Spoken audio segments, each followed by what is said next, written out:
willkommen hier beim Turbo 108 Channel. Hier heute mit einer ganz kleinen Review oder Unboxing von einer sehr bekannten Uhr, und zwar die Casio MDV 107 1A1VEF. So, ja, was soll ich dazu sagen? Sehr bekannte Uhr, kennt eigentlich so gut wie jeder. Und ist eigentlich die Rolex für Arme, sage ich mal, die sich keine Rolex kaufen wollen, aus welchen Gründen auch immer. Man muss ja nicht mal eine Rolex haben. Kann man sich einfach die hier holen. Vom Style her eigentlich hat man das gleiche. Natürlich nicht von der Qualität, aber was Casio hier bietet, ist natürlich eine sehr gute Alternative.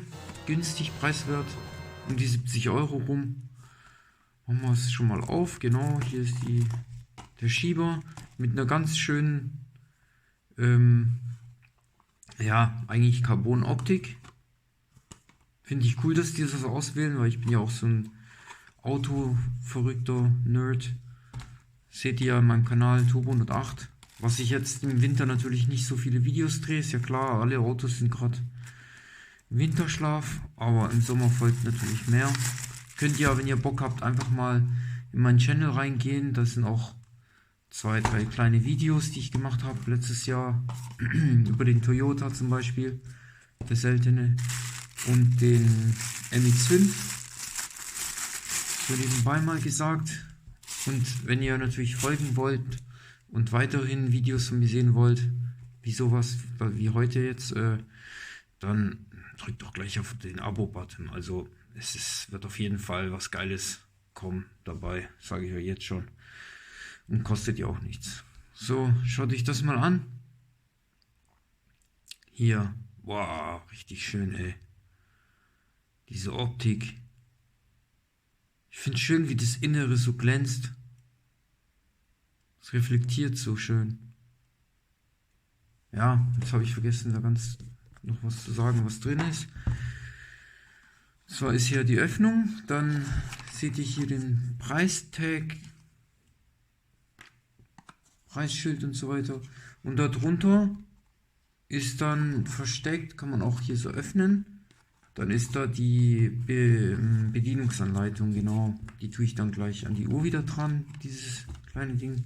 Sieht nochmal so aus. So. Zack. Steht auch nochmal die Bezeichnung hinten drauf, MDV 107. So. Genau. Ich bin ja kein Classic Watches Fan, also ihr wisst ja ganz genau, wer meinen Channel schon öfters mal angeschaut hat oder mal durchscrollt durch die Playlists, der wird sehen, dass ich ganz wenig eigentlich über klassische Uhren so über habe, aber ich bin nicht dagegen, also es ist nicht so, dass ich jetzt keine Uhr zu Hause habe, aber ich bin da sehr, sehr, ich mag nicht so arg klassische Uhren, das ist bei mir so ein Ding, ja. Brauche ich nicht. Ich bin eher so sportliche Typen. Ich mag G-Shocks mehr, aber ja, ab und zu mal kann man halt nicht G-Shocks tragen, dann trägt man halt sowas. Aber für den täglichen Gebrauch, sage ich mal, geht eine G-Shock schon. Obwohl bei meinem Job eigentlich eine klassische Uhr besser wäre, aber naja, ich gönne mir einfach die 5000er zum Beispiel, trage ich auch lieber bei der Arbeit als beim Hobby, beim Sport oder so. So, hier nochmal, jetzt gehen wir nochmal richtig rein. Ich mache hier noch ein anderes Licht an. Zack, hoffentlich geht es dann. Ja, schon besser, oder? Ein bisschen höher. Schaut das hier aus.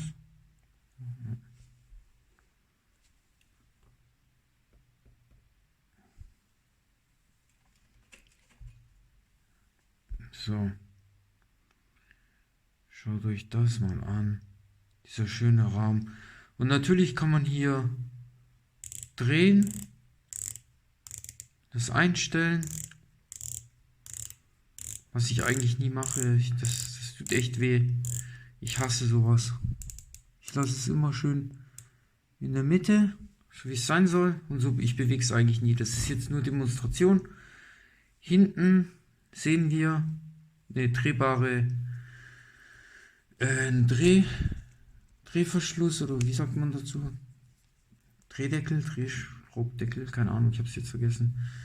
Auf jeden Fall kann man das öffnen zum Drehwerkzeug, habe ich auch zu Hause noch irgendwo liegen. Ja, jetzt kommen wir ja bei der Sache eigentlich, das ist ja keine Solaruhr, also wird es irgendwann mal darauf hinauskommen, dass man das irgendwann mal machen müsste. Und deswegen fliegt bei mir eigentlich fast immer eine Uhr dann raus, wenn, ja, ich bin nicht so der Fan von solchen Sachen. Ja, G-Shocks halten ja ganz schön lange mit den Batterien. Und wenn man auch darauf keine Lust hat, kauft man sich halt eine Solar, auch klassische Uhren Solar. Und deswegen tendiere ich dazu eher, mir eine Solar zu holen. Also, aber diese Uhr an sich, ich bin jetzt dabei, die hier zu reviewen. Jetzt will ich die auch nicht schlecht reden die ganze Zeit, das ist natürlich auch nicht positiv. Kommen wir jetzt erstmal zu den positiven Seiten.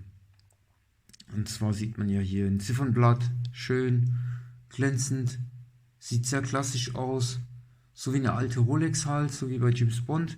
Da hatte ja auch in dem alten Film diesen so ähnlichen Stil und mit diesen Bond-NATO-Stripes. Tue ich nachher einblenden. Ich habe ja eigentlich die Uhr so getragen, zum Teil.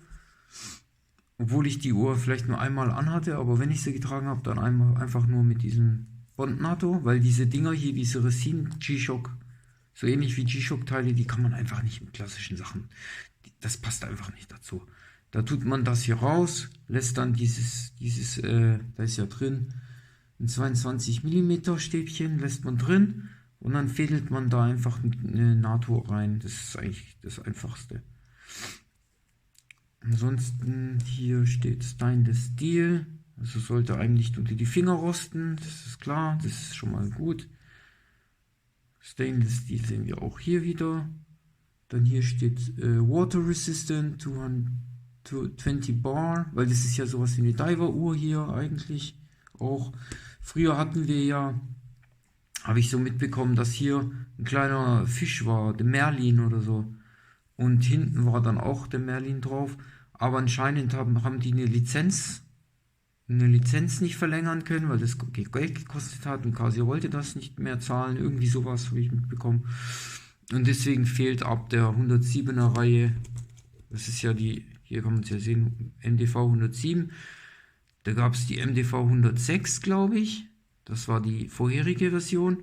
Und die hatte noch zum letzten Mal dieses Merlin innen drin. Und das sind die Uhren, die irgendwie nicht in Deutschland so wirklich rauskamen. Es kamen ja die mit dem Fisch, waren in Amerika ja im Umlauf. Kann man auch noch importieren. Kosten auch ein bisschen mehr jetzt, habe ich mitbekommen, weil die unter Sammlern sehr begehrt sind. Warum auch immer.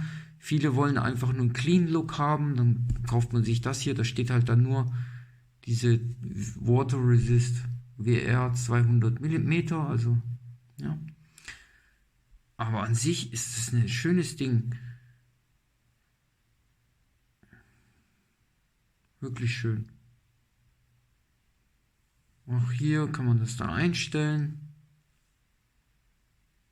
Ach so, ja, stimmt, das muss man ja so drehen und dann fällt es irgendwie raus. Ach, ich bin einfach nicht gut in so klassischen Uhren. Muss ich echt zugeben. Ich bin eher der G-Shock-Freak. Aber irgendwas war doch hier. Irgendwas. Wartet mal. Man muss es so drehen und dann muss es aufgehen.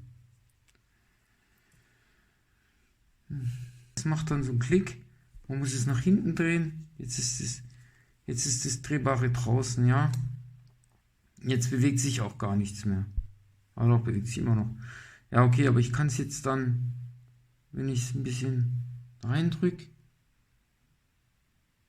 Ja.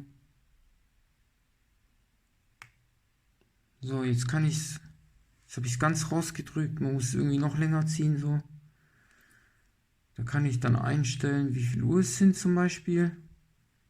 Weiß jetzt nicht wie viel, aber ist ja egal. Und dann kann man hier irgendwann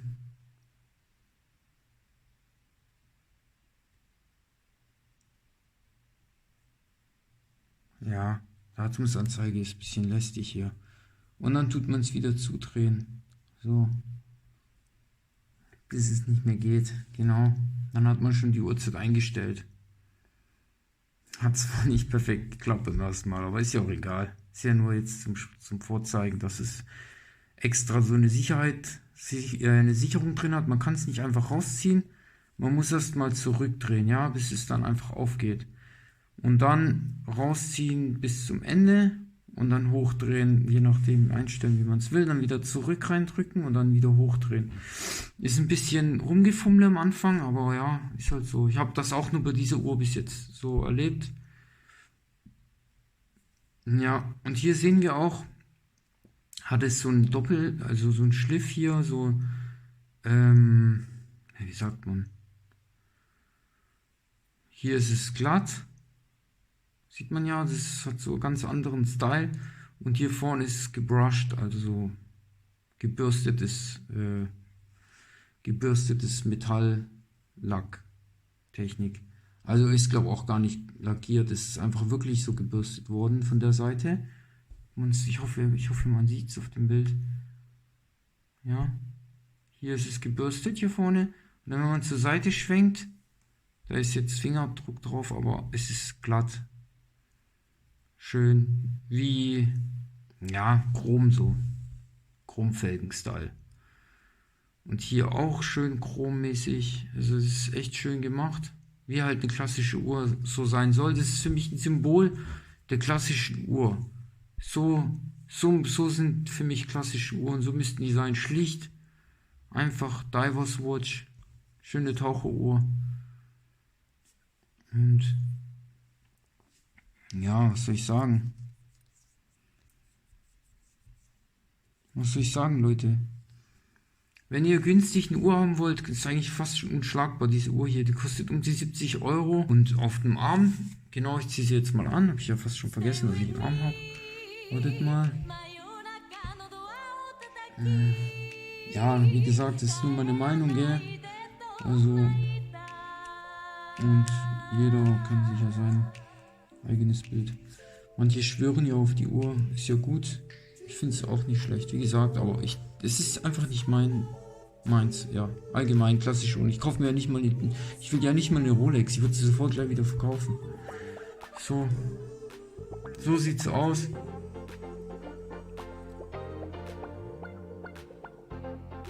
Na, natürlich, das mit dem Resinband, das geht ja mal gar nicht, aber um es euch mal zu zeigen.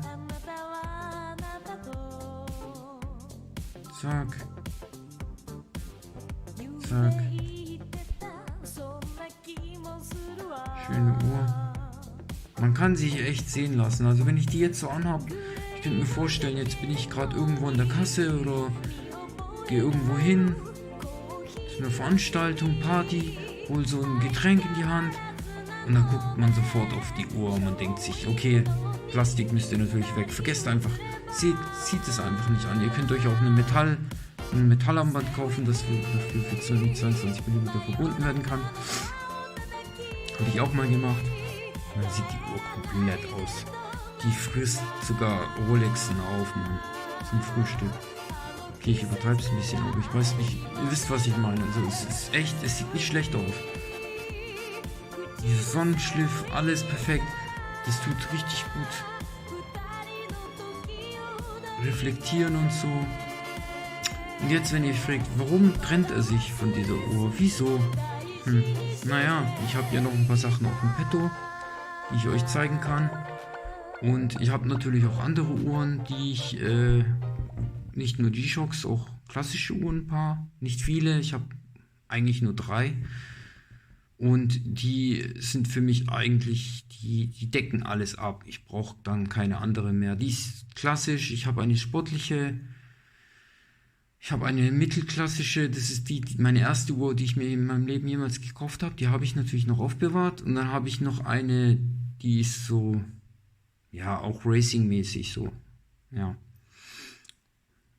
Auf jeden Fall. Also ja, das war's dann auch schon. Ein kurzes Review. Viel Spaß und bis zum nächsten Mal. Turbo 108 Channel. Yeah.